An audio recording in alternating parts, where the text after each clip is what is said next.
그다음 두 번째 2강 질량 보존 법칙과 일정 성분비 법칙을 한번 해보도록 할 텐데요.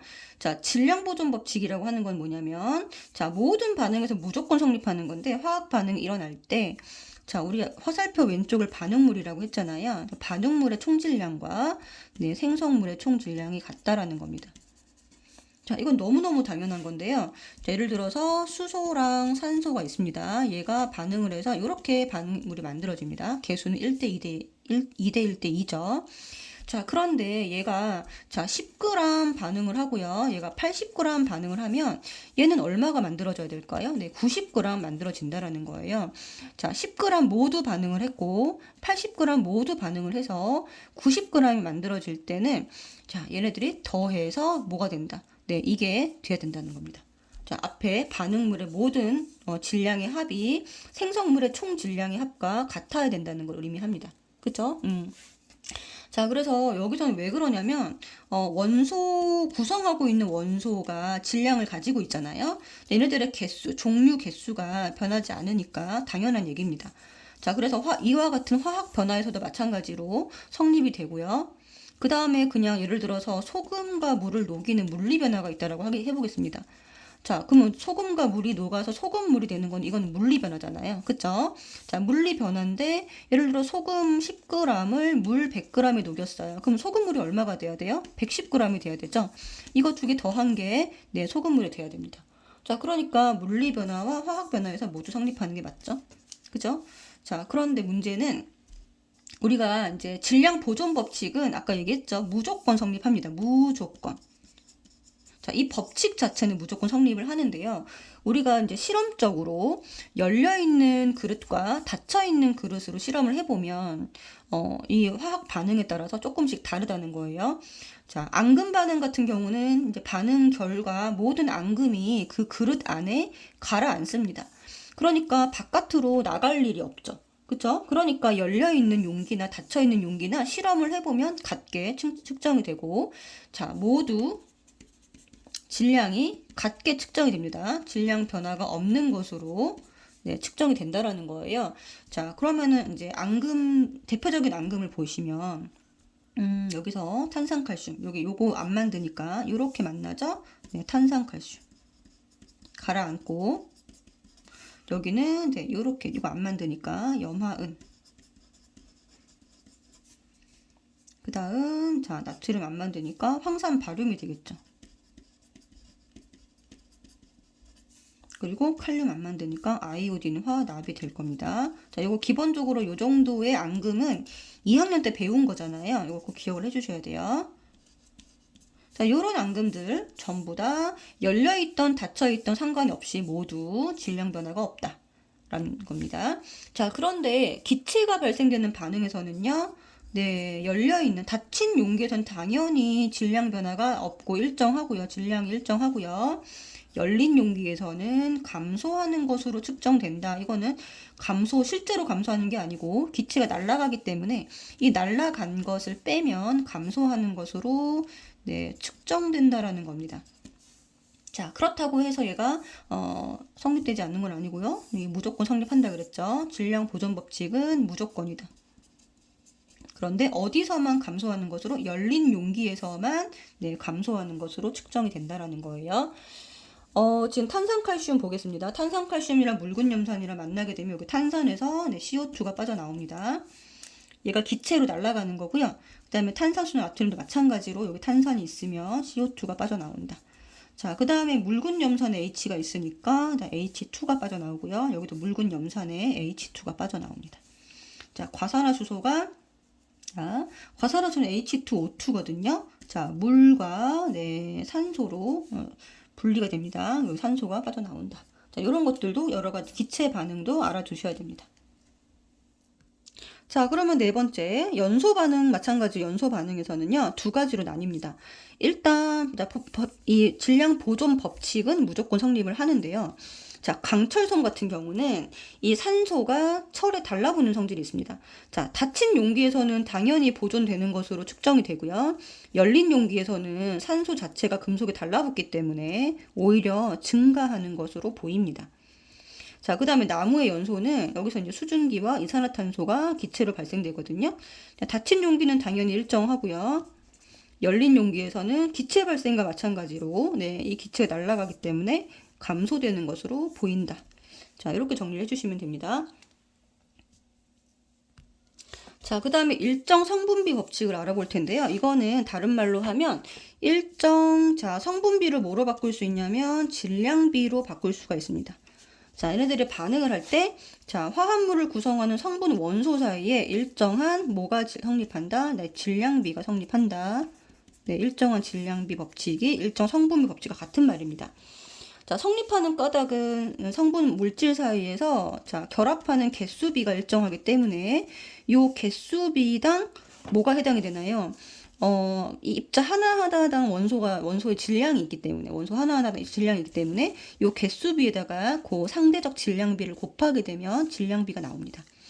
자, 개수비에다가 상대적 질량비, 상대적 질량은 우리가 다른 말로 원자량이라는 말도 씁니다. 원자량. 네, 상대적 질량이 실제 질량이 아닙니다. 비교해 놓은 거예요. 자, 개수비에다가 상대적 질량을 곱하게 되면 여기서 뭐가 나오게 된다? 네, 질량비가 구해집니다. 자, 그러면은 이 질량비가 일정해진 원인은 뭐라는 거예요? 개수비가 일정한 게 원인이 되는 거예요. 아시겠죠? 자, 그러면은 여러 가지 화합물의 질량비를 한번 계산을 해보도록 하겠습니다. 그리고 여기 보면은 상대 질량이 다 나와 있어요. 그래서 수소가 1, 탄소가 12, 질소가 14, 산소가 16, 구리는 64. 자, 이것들은 누구를 기준으로 정해 놓은 거냐면, 자, 이 탄소를 기준으로 상대적인 질량을 정해 놓은 거예요. 그러니까 수소는 탄소에 비해서 상대적으로 12분의 1의 질량을 가지고 있다. 이렇게 보시면 되는 겁니다. 자, 어쨌든 그래서 암모니아는 분자식이 NH3죠. 자, 그러면 개수비가 몇 대 몇인가요? 네, 1대 3입니다. 자, 그러면 이 개수비는 질량비로 바꿔줘야 되죠. 무엇을 곱해서 바꾸나요? 네, 이 상대 질량을 여기다 곱해주는 겁니다. 자, 그러면 1 곱하기, 자, 질소의 상대 질량이 얼마예요? 14죠. 그죠? 자, 3 곱하기 1, 그러면 질량비가 14대 3입니다. 자, 질소 대 수소의 질량비가 14대 3이라는 거는, 자, 질소가 예를 들어 14g 반응을 했고, 수소가 3g 반응하면 암모니아가 이때 얼마가 만들어진다는 소리인가요? 네, 17g 만들어진다라는 소리입니다. 요렇게 반응을 했을 때 두 개가 더해서 17g 만들어진다. 아시겠죠? 자, 이산화탄소는 네, CO2입니다. 자, 그러면 탄소와 산소가 1대2로 지금 개수비로 반응을 하고 있고요. 자, 여기다가 자, 상대 질량을 곱해보면 자, 1 곱하기 12, 자, 2 곱하기 16 이렇게 하면 되죠. 자, 그러면 12대 32입니다. 자, 그러면 자, 3대 8이라는 거 알 수가 있습니다. 자, 요게 최종 질량비가 되고요. 그럼 여기가 3g, 여기 8g 반응을 하면 여기 몇 g 만들어진다? 네, 11g 만들어진다라고 네, 이해를 해주시면 되겠습니다. 자, 그다음 산화구리. 자, 산화구리는 CuO로 이렇게 쓰죠.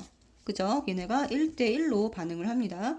자, 그러면 구리가 64면 64대, 자, 산소가 16이죠. 자, 그러면 질량비가 4대1이다 라는 거 알 수가 있고요. 자, 이 말 역시나 4g과 1g 반응하면 여기 몇 g 만들어진다? 네, 5g 만들어진다 라는 걸로 이해를 해주시면 되겠습니다. 자, 그래서 밑에 보면은요, 산화구리에서 질량비를 그래프로 나타낸 것이 있습니다. 자, 그러면 아까 얘기했죠? 구리 대 산소가 몇 대 몇이라고 질량비가 4대 1이라고 했습니다. 자, 그러면 여기도 그래프에서도 그렇게 나타나는지 보면, 자, 구리 4g을 반응을 시키면요, 자, 필요한 산소 양은 1이 됩니다. 자, 구리 8g을 반응을 시키면 여기에 달라붙는 산소는 2g이 달라붙고요. 자, 12g을 반응시키면 네, 3g을 달라붙습니다. 이게 무슨 말이죠? 4대 1. 여기도 4대 1. 여기도 4대 1로 항상 같은 비율로 네, 반응을 하더라는 거예요. 질량비가. 그쵸? 자, 그러면 이거는 자, 구리하고 산화구리와의 관계도 마찬가지입니다. 자, 구리가 4g 반응하면요, 만들어지는 생성물은 몇 g이 된다? 5g이 된다라는 거고요. 자, 8g 반응하면 만들어지는 것은 10g 만들어진다. 4대 5의 비율로 반응을 하더라. 그쵸? 그러면 구리산소 산화구리의 전체 질량비는 몇 대 몇이 된다? 4대 1대 5가 된다라는 겁니다. 자, 그럼 위에 했던 것도 한번 다시 적어 볼게요. 자, 질소 대 수소, 얘가 네, 암모니아가 될 때 질량비는 몇 대 몇이 된다? 네, 1대 여기 14대 3대 17 이렇게 된다라는 거예요. 이게 이렇게 된다라는 거고요. 그 다음에 이산화탄소도 한번 써보면, 자, 탄소 대 그 다음에 산소, 얘가 반응을 해서 누가 되죠? 이산화탄소가 만들어진다라고 하면, 자, 질량비가 몇 대 몇 대 몇이 된다? 3대 8대 11이 된다는 거예요. 자, 요걸 가지고 조금 추가적으로 설명을 드리면, 자, 요 질량비가 의미하는 거는, 그쵸, 반응하는 질량비입니다. 자, 그럼 얘는 14g, 3g이 있을 때 모두 반응을 해서 17g이 만들어진다는 거예요. 자, 그러면 예를 들어서 질량이 여기 안에, 자, 28g이 들어있습니다. 그쵸? 그리고, 여기에 3g을 넣어줬어요. 자, 그러면 암모니아는 몇 g이 만들어질까요? 자, 요거 어떻게 하면 되죠? 자, 얘는 전부 다 반응을 했는데 여기는 전부 다 반응을 못 합니다. 누구만 반응하나요? 14g만 반응할 수 있겠죠. 자, 그럼 얘랑 얘랑 반응해서 요 비율대로 네, 암모니아가 만들어진다는 거고요. 그쵸? 그래서 생성된 암모니아는 17g. 자, 남은 기체는 누가 된다? 네, 질소가 됩니다. 남은 기체는 질소가 되고요. 얘가 몇 그램 남는다? 네, 14g 남는다. 이렇게 해주시면 되는 거예요. 그쵸? 자, 탄소, 산소 마찬가지입니다. 자, 얘가 예를 들어 6g 있다라고 해볼게요. 얘를 10g을 넣습니다. 자, 그러면 이산화탄소는 몇 g이 만들어진다? 자, 몇 g 만들어지죠? 네, 얘도 다 반응을 못하네요. 자, 3g 반응하고요. 얘도 다 반응을 못해서 8g만 반응을 해서 3대 8대 얼마? 11g 만들어집니다. 그죠? 그러면은 다 탄소는 얼마 남는다? 3g 남고요. 그 다음에 산소는 얼마 남는다? 네, 2g이 남습니다. 자, 여기 내에서도 뭐 3대 8의 비율로 해갖고 조금 더 붙을 수는 있겠죠. 뒤에 얘가 또 반응을 해서 더하기 얼마 정도 할 수는 있는데, 자, 어쨌든 얘가 정수비로만 말씀을 드리면 3대 8대 얼마로 반응을 한다? 네, 11로 반응을 한다라는 거예요. 그쵸? 네. 그렇게 해서, 질량을 넣어준 걸 다 반응하는 게 아니라, 이렇게 정해진 질량비대로만 반응을 하기 때문에, 넣어준 것 중에서 남는 것이 있을 수 있다. 남는 것이 있을 수 있다라는 거를, 네, 꼭 인지를 하고 계셔야 됩니다.